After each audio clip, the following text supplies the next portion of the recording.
What we're seeing in our workforce, some of the biggest challenges are the seasons of life. So whether it's someone going through a change in the dynamic in their household through separation or divorce, it could be that they're becoming a caregiver to their parent who may be unwell, to the grief of losing that parent. And then we put on top of that all of the everyday life pressures that we are all exposed to. So whether it's work, kids, life admin tasks, all those things start to add up.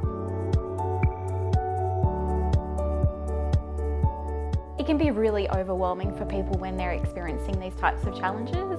It can be really hard to stay calm. It can be hard to plan the next step when you're feeling really overwhelmed.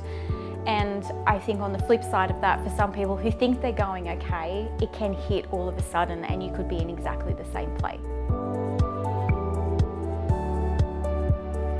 In the last 3 years, we've seen it change dramatically, whether that's been an organic change through society or maybe COVID has accelerated, but we talk about mental health every day now. It's just part of normal life. A few years ago, we had a mental health event with one of our employees on site. I was working well into the night trying to organise support services for our workforce. And at the end of that conversation, they asked me if I was okay. Did I actually need to talk to someone?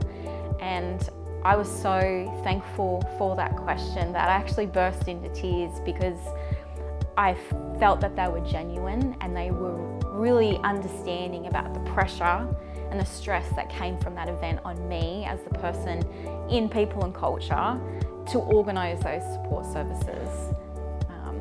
I was just so appreciative and it was really heartfelt. To create a more mentally healthy workplace, it's about encouraging and promoting our employees to improve their mental, emotional and physical well-being. It's about the fundamentals and how to build resilience. It's not just about supporting people that are in crisis. A conversation can change a life. We see this time and time again. We have someone who may be struggling with their life and they put on a brave face and they come to work and they may not feel like they have someone that they could talk to. So that conversation could change their life. It might give them a little bit more courage to say that they're not okay. That person might not be ready to talk about it and that's okay. You need to tell the person that you're here for them and that you can listen and that you're going to check up with them. So that's the key. You need to follow up. You need to check in when the time is right. By doing that, you're building trust with that person and they can see that you're genuinely concerned about them. And it might not happen the first time or even the second, but it could be that third conversation, that third check-in when they open up to you.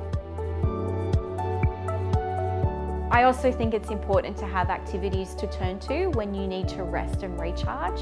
So whether that's camping, fishing, going for a massage, it's important to have identified those activities so you can refill your cup.